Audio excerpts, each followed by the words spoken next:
आदाब। सहारा news network में आपका खैर मकदम है। आप देख रहे हैं आलमी सहारा। खबरनामा लेकर हाजिर हूं मैं मुईन शादाब। सबसे पहले एक नज़र सुर्खियों पर।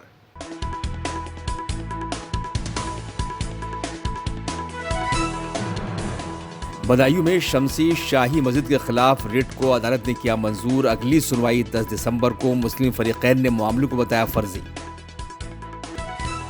समाजवादी पार्टी के सदर अखिलेश यादव का बयान, संभल के वाकया सोची समझी साजिश। कांग्रेस लीडर राहुल गांधी को इंतजामिया ने नहीं दी संभल जाने की इजाजत। वज़ीर-ए-आज़म नरेंद्र मोदी ने कहा, आईपीसी और सीआरपीसी का मकसद हिंदुस्तानी को गुलाम रखना था। नए मुजरिमाना कवानीन के सिलसिले में जलसा। दिल्ली की सड़कों पर उतरेंगी 150 मोहल्ला बसें। वज़ीर आला आतिशी ने किया मुआयना। और इस्राएली फौज ने किया लबनान पर नए हमलों का ऐलान। जुनूबी लबनान में हिजबुल्लाह को बनाया जाएगा निशाना।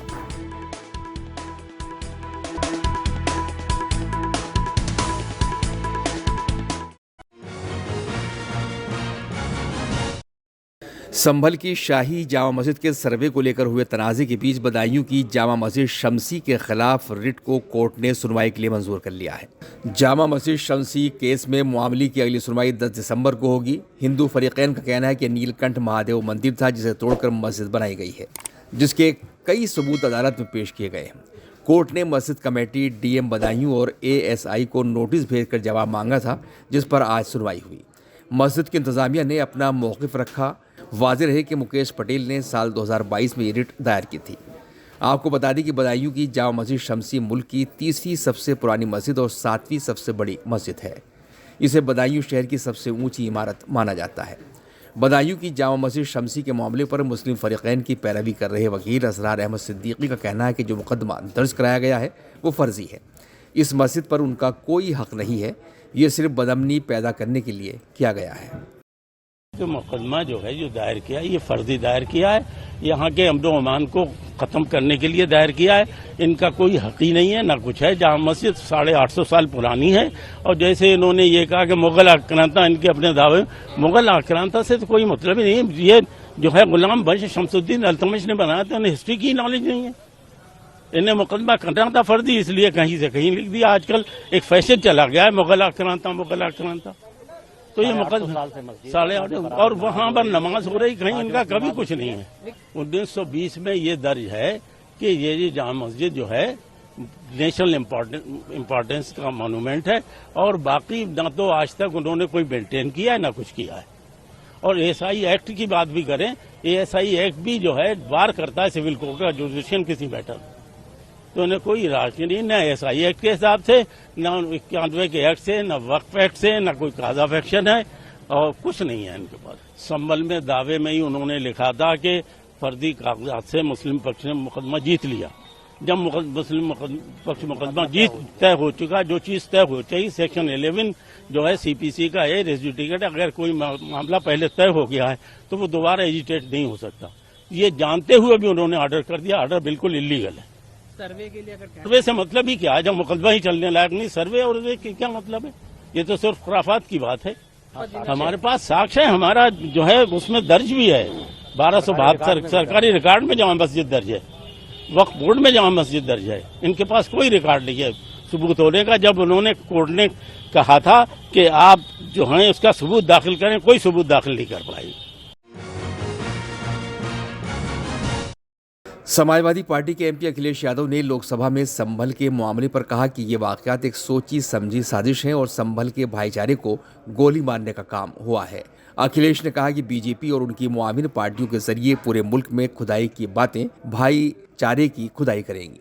दूसरी तरफ राज्यसभा में समाजवादी पार्टी के एमपी रामगोपाल यादव ने संभल के मामले पर बयान दिया।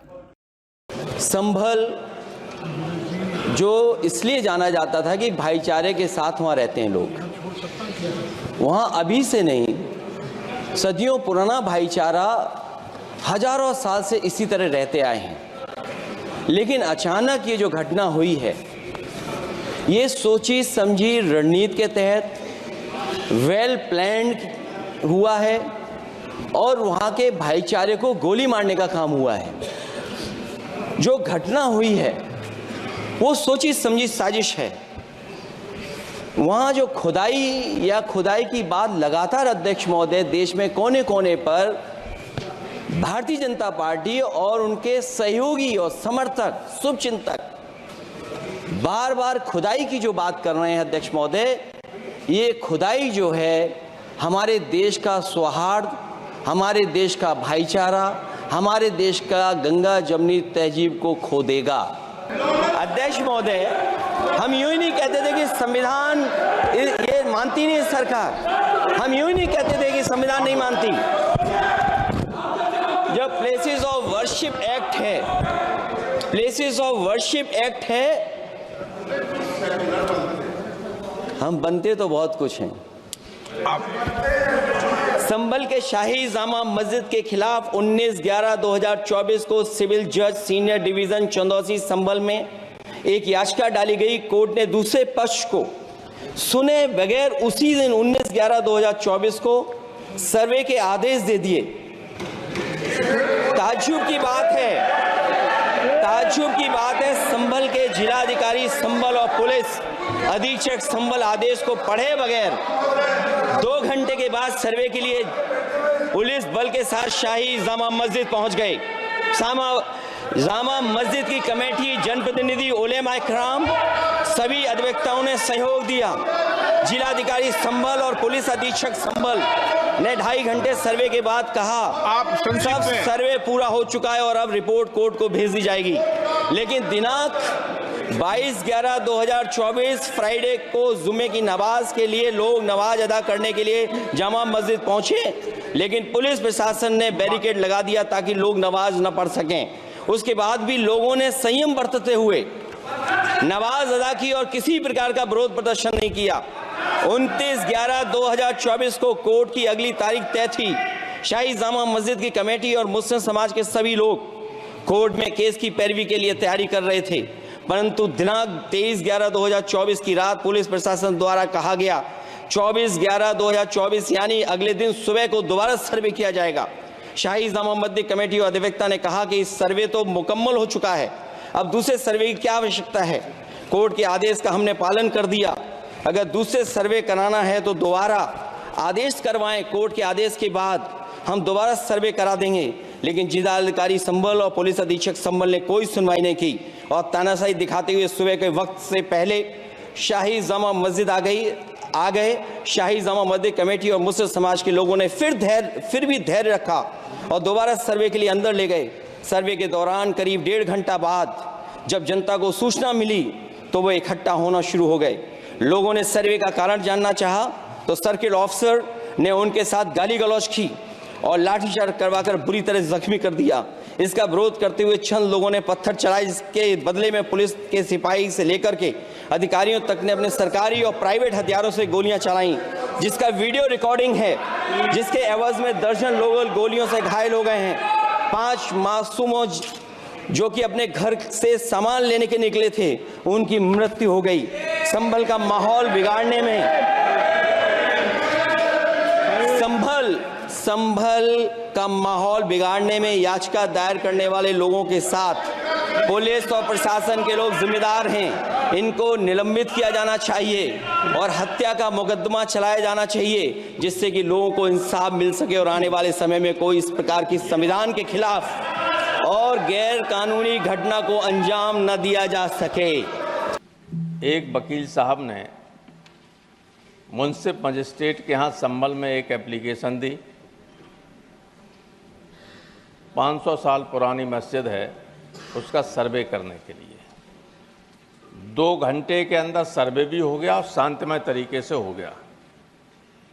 24 तारीख को सुबह 6 बजे पूरे संभल में पुलिस छावनी बना दी गई। संभल को लोगों को पता ही नहीं था कि पुलिस क्यों लगाई जा रही है।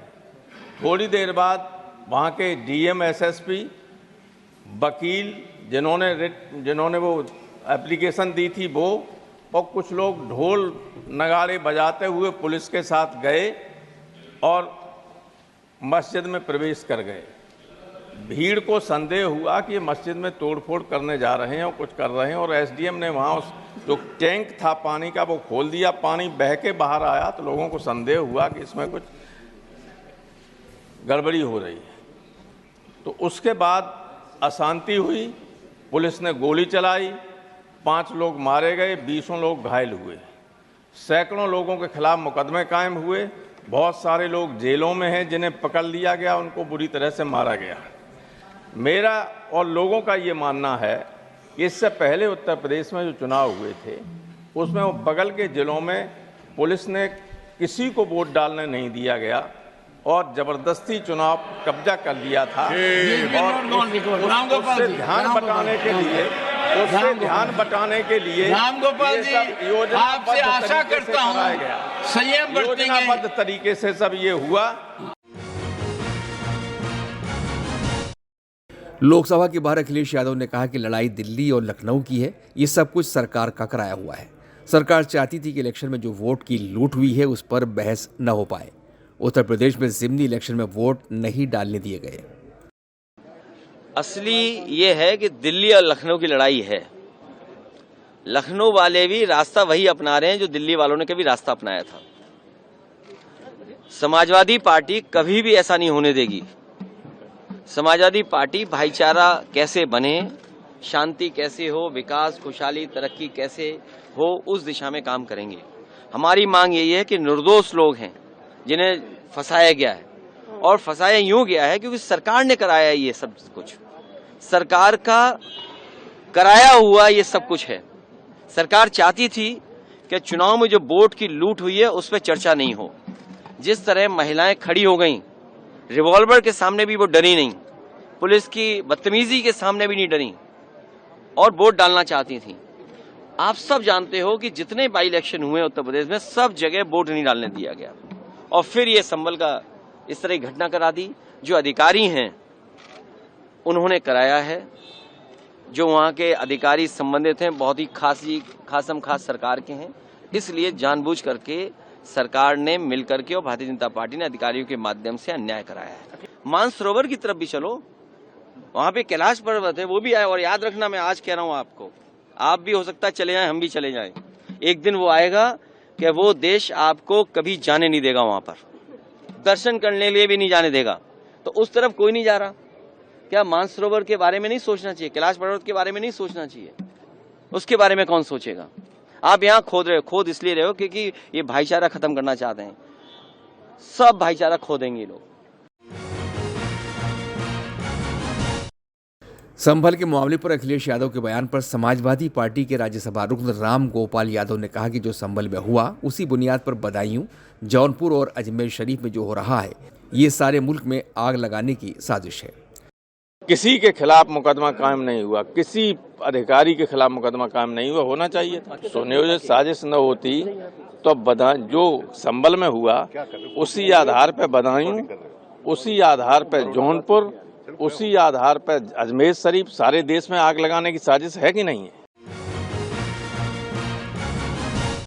लोकसभा में अपोजिशन के लीडर राहुल गांधी, कांग्रेस की एमपी प्रियंका गांधी और इंडिया ब्लॉक के पार्लिमानी अरकान ने अडानी मामले पर पार्लियामेंट के अहाते में एहतजाज किया। इंडिया अलायंस के मुजाहरे पर आरएलएम के एमपी उपेंद्र कुशवाहा ने कहा कि मुजाहरे पर किसी को कोई एतराज नहीं है, लेकिन एहतजाज का भी एक तरीका है। There has to be an investigation. The allegations are made in another country, but the allegations pertain to acts which have happened here.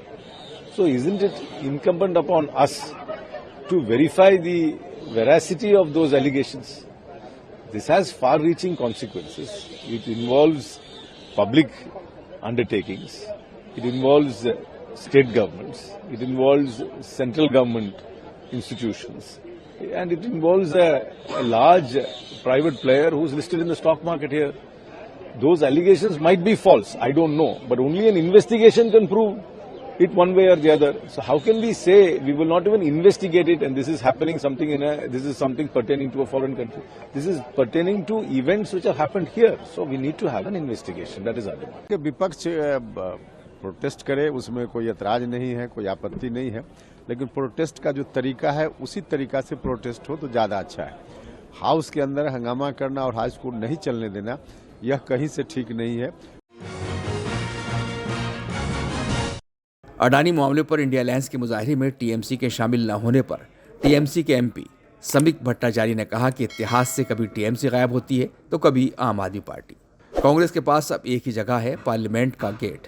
यह ऐवान को चलने न देना कांग्रेस का एजेंडा है। उन्होंने कहा कि ममता बनर्जी चाहती थी कि मल्लिकार्जुन खड़गे इस अलायंस का चेहरा बने। कभी टीएमसी नहीं रहता, कभी आप नहीं रहता, ऐसे ही चलता है। कांग्रेस जिस जगह पे भी जनता का बस चले जाते हैं, जनता उसको ठुकरा देता है। अभी कांग्रेस का एक ही जगह बन गया, ये पार्लियामेंट का गेट, नहीं तो पार्लियामेंट का भीतर सभा को नहीं चलने देना, यही कांग्रेस का एजेंडा है। और तृणमूल कांग्रेस कब कहां जाएगा वो किसी को पता नहीं है। कभी तृणमूल कांग्रेस इस तरफ जा रहा है, कभी आप उस तरफ जा रहा है। जिस ममता बनर्जी ने मल्लिकार्जुन खड़गे को इस जोट का फेस बनाना चाहती थी, देश की प्रधानमंत्री बनाने के लिए इन्होंने प्रपोजल दिए थे, आज वही मल्लिकार्जुन खड़गे की जो आह्वान है उसमें तृणमूल कांग्रेस नहीं है। ये सब ये एक तमाशा चल रहा है। ये लोकतंत्र की मर्यादा को नष्ट कर रहे हैं। वायनाड से कांग्रेस की रुकने पार्लियामेंट प्रियंका गांधी ने सरकार से ये जानना चाहा है कि वायनाड के बारे में क्या मंसूबा है। उन्होंने कहा कि वायनाड के लोगों को बरकत से माली इमदाद नहीं मिली और मिली भी तो ना के बराबर। For any kind of financial support, the people of Wayanad have not got financial support from the center. They've got very little financial support. I also want to know what is the action plan of the government. Uttar Pradesh के नोएडा में राष्ट्रीय दलित प्रेरणा स्थल पर मुजाहरा कर रहे किसानों को पुलिस ने हिरासत में लिया। किसान मुख्तलिफ मांगों को लेकर यहां अपना धरना जारी रखे हुए थे। उधर समाजवादी पार्टी के पार्लिमानी रुकन अवधेश प्रसाद ने कहा है कि जब तक हमारे मुल्क का किसान खुशहाल नहीं होगा तब तक हिंदुस्तान खुशहाल नहीं हो सकता। अगर सरकार की गलत पॉलिसियों के सबब किसान अपनी जायज़ मांगों को लेकर दिल्ली कूच करना चाहते हैं तो उन्हें ऐसा करने देना जमहूरियत के हक में है। आज किसान परेशान है। न जाने कितने किसानों ने अपनी खेती छोड़ दिया है क्योंकि वो रखवाली नहीं कर सकते हैं। तो और किसानों की तमाम महंगाई, हमारे प्रधानमंत्री जी ने कहा था किसानों की आमदनी हम दूनी करेंगे। किसानों की आमदनी दूनी करने का क्या कहा जाए, किसानों की आमदनी रसातल में चली, लागत के बराबर भी मूल्य नहीं आ रहा है। इन तमाम किसान की गलत नीतियों के कारण सरकार की द्वारा जो किसानों के संबंध में नीतियां हैं, किसान विरोधी हैं और किसान अपनी जायज मांगों को लेकर के अगर केंद्र सरकार के पास आना चाहता है, दिल्ली आना चाहता है, कुछ करना चाहता है, तो लोकतंत्र का हित इसी में समाहित है कि किसानों का हित सर्वोच्च रखते हुए उसे आने दिया जाए, उसकी बातों को सुना जाए, उसकी जायज मांगों को पूरा किया जाए। तभी हम कह सकते हैं कि हमने किसानों के लिए काम किया है। 5 दिसंबर को होने वाली महाराष्ट्र के वजीर आला की हलफबर्दारी की तकरीब के लिए मुंबई के आज़ाद मैदान में तैयारियां जारी हैं। हलफबर्दारी की तकरीब में एनडीए के सीनियर लीडरान और कई वज़ीर आला के शामिल होने की उम्मीद है। इस बीच महाराष्ट्र बीजेपी के लीडरों ने मुंबई में मीटिंग की। महाराष्ट्र के सियासी वाक़यात पर मरकजी वजीर रामदास अठावले ने कहा है कि उन्हें लगता है कि बुध को वज़ीर आला के तौर पर देवेंद्र फडणवीस के नाम का ऐलान हो सकता है। मोदी साहब और अमित शाह साहब जो नाम न देंगे उस नाम को अनाउंस किया जाएगा, लेकिन मुझे लगता है कि कल देवेंद्र फडणवीस का ये नाम अनाउंस हो सकता है।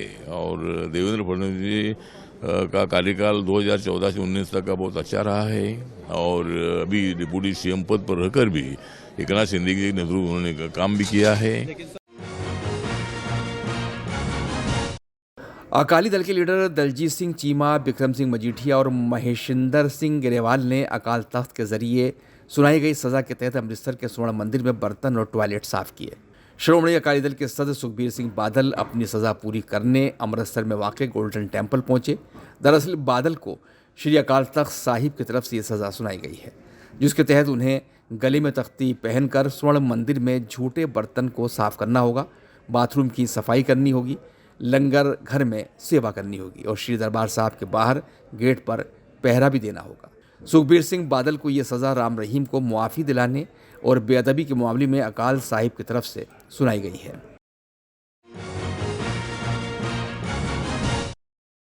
चंडीगढ़ में वज़ीर-ए-आज़म नरेंद्र मोदी ने 3 नए मुजरिमाना क़वानीन को मुल्क को वक्फ करने के प्रोग्राम में कहा कि मुल्क का नया इंसाफ कोड मजबूत और वसी दस्तावेज़ है। इसको बनाने में मुल्क के कितने ही अजीम माहिरीन और कानूनदानों की मेहनत जुड़ी है। इस मौके पर वज़ीर दाखिला अमित शाह ने कहा कि अब तक दहशतगर्दी और मुनज़्ज़म जराइम की कोई तशरीह नहीं थी जिससे दहशतगर्दी को फ़ायदा होता था। साथियों, देश की नई न्याय संहिता अपने आप में जितना समग्र दस्तावेज है, इसको बनाने की प्रक्रिया भी उतनी ही व्यापक रही है। इसमें देश के कितने ही महान संविधानविदों और कानूनविदों की मेहनत जुड़ी है। गृह मंत्रालय ने इसे लेकर जनवरी 2020 में सुझाव मांगे थे। इसमें देश के मुख्य न्यायाधीशों का सुझाव और मार्गदर्शन रहा। इनमें हाई कोर्ट्स के चीफ जस्टिस उन्होंने भरपूर सहयोग दिया। देश का supreme court, 16 high court, judicial academies, अनेकों लॉ इंस्टीट्यूशंस, सिविल सोसाइटी के लोग, अन्य बुद्धिजीवी, इन सब ने वर्षों तक मंथन किया, संवाद किया, अपने अनुभवों को पिरोया। आधुनिक परिप्रेक्ष्य में देश की जरूरतों पर चर्चा की गई। आजादी के 7 दशकों में न्याय व्यवस्था के सामने जो चैलेंजेज आए, उन पर गहन मंथन किया गया। हर कानून का व्यवहारिक पक्ष देखा गया, फ्यूचरिस्टिक पैरामीटर्स पर उसे कसा गया। तब भारतीय न्याय संहिता अपने इस स्वरूप में हमारे सामने आई है। मैं इसके लिए देश के सुप्रीम कोर्ट का, ऑनरेबल जजेस का, देश की सभी हाई कोर्ट्स का, विशेषकर हरियाणा पंजाब हाई कोर्ट का मैं विशेष आभार प्रकट करता हूं। मैं बार का भी धन्यवाद करता हूं कि जिन्होंने आगे आकर इस न्याय संहिता की ओनरशिप ली है। बार के सभी साथी बहुत बहुत अभिनंदन के अधिकारी हैं। मुझे भरोसा है सबके सहयोग से बनी भारत की ये न्याय संहिता भारत की न्याय यात्रा में मील का पत्थर साबित होगी। आतंकवाद और संगठित अपराध की अब तक कोई व्याख्या नहीं थी जिसका आतंकवादियों को फायदा होता था। आतंकवाद और संगठित अपराध को व्याख्याहित किया गया है। हर एफआईआर रजिस्टर करने वाले नागरिक को 90 दिन में पुलिस को प्रोग्रेस रिपोर्ट कंपलसरी कर दिया गया है। ई एफआईआर और जीरो एफआईआर के माध्यम से आपको एफआईआर कराने के लिए थाने पर जाने की जरूरत नहीं है। ई साक्ष्य पोर्टल, वीडियो कॉन्फ्रेंसिंग का पोर्टल और एफएसएल, कई सारे पोर्टल और डेटाबेस को इस कानून के साथ जोड़ा गया है और आने वाले 6 माह के अंदर ही 1 क्लिक ऑल डेटाबेस इसको हम लागू कर देंगे। Inter operable criminal justice system ICJS के माध्यम से पुलिस, न्यायपालिका, फोरेंसिक, प्रोसिक्यूशन और जेल, ये सब के अंदर एक ई वार्ता की सुविधा चंडीगढ़ में समाप्त हो गई है और जो भगोड़े हैं उनको भी ट्रायल इन एब्सेंसिया से अब दंडित किया जाएगा। और सबसे बड़ी बात है, ये सभी कानून और सभी अभियोजन, प्रोसिक्यूशन 8वीं अनुसूची की भाषा में भाषिणी ऐप के माध्यम से अब उपलब्ध कराए जाए। दिल्ली की वज़ीर-ए-आला आतिशी ने मोहल्ला बसों का मुआयना किया। आतिशी ने कहा कि मोहल्ला बसों की पहली 150 बसों की खेप आ चुकी है। 2 रूटों पर इनका ट्रायल भी हो चुका है। ये 150 बस आने वाले 2 हफ्ते में दिल्ली की सड़कों पर उतर आएंगी। ये 150 बसेस आने वाले 2 हफ्ते में दिल्ली की सड़कों पे उतर जाएंगी। तो ये मोहल्ला बसेस 9 मीटर की बसेस हैं, जिन कंजेस्टेड एरियाज में बड़ी बसेस नहीं जा पाती हैं, जो 12 मीटर की दिल्ली में इलेक्ट्रिक बसेस, सीएनजी बसेस चलती हैं। कंजेस्टेड एरिया के हिसाब से ये इनिशिएटिव दिल्ली सरकार अरविंद केजरीवाल जी के मार्गदर्शन में लिया गया है। दिल्ली में हमेशा से ट्रांसपोर्ट में एक समस्या रही है लास्ट माइल कनेक्टिविटी, कि चाहे मेट्रो से हम लंबी लंबी दूरियां कवर कर लें, और मेट्रो का दिल्ली में बहुत एक्सपेंशन भी हुआ है, लेकिन मेट्रो स्टेशन से घर कैसे पहुंचा जाए, ये अभी तक दिल्ली वालों के लिए बहुत समस्या होती है। तो लास्ट माइल कनेक्टिविटी की समस्या का समाधान करने के लिए 2000 से ज्यादा ऐसी मोहल्ला बसेस को दिल्ली में उतारा जाएगा।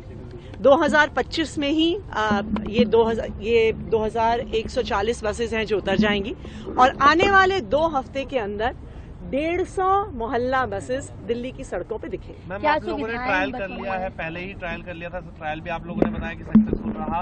अब ये जो बसेस उतर रही हैं सड़कों पर, इनके लिए क्या रूट आइडेंटिफाई कर लिए गए हैं, और अगर कर लिए गए हैं तो कहाँ ये चलने वाली है?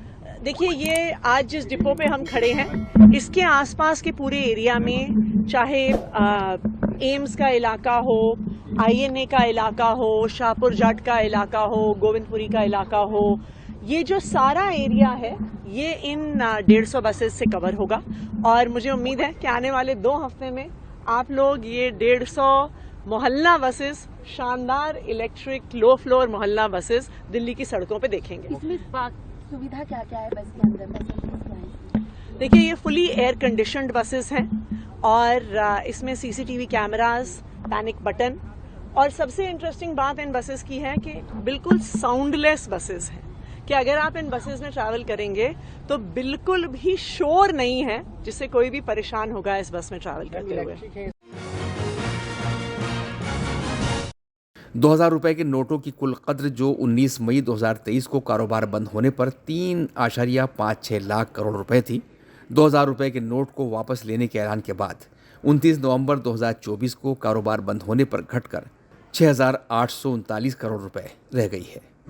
इस तरह 19 मई 2023 तक चलन में रहे 2000 रुपए के नोटों में से 98.08% वापस आ चुके हैं।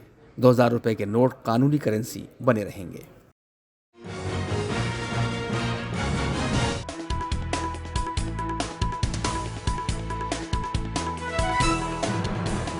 बदायूं में शमसी शाही मस्जिद के खिलाफ रिट को अदालत ने किया मंजूर। अगली सुनवाई 10 दिसंबर को। मुस्लिम फरीकैन ने मामले को बताया फर्जी। समाजवादी पार्टी के सदर अखिलेश यादव का बयान, संभल के वाकया सोची समझी साजिश। कांग्रेस लीडर राहुल गांधी को इंतजामिया ने नहीं दी संभल जाने की इजाजत।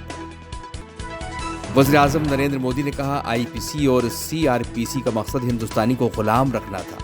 नए मुजरिमाना कवानीन के सिलसिले में जलसा। दिल्ली की सड़कों पर उतरेंगी 150 मोहल्ला बसें। वज़ीर-ए-आला आतिशी ने किया मुआयना। और इस्राएली फौज ने किया लबनान पर नए हमलों का ऐलान। जुनूबी लबनान में हिजबुल्लाह को बनाया जाएगा निशाना।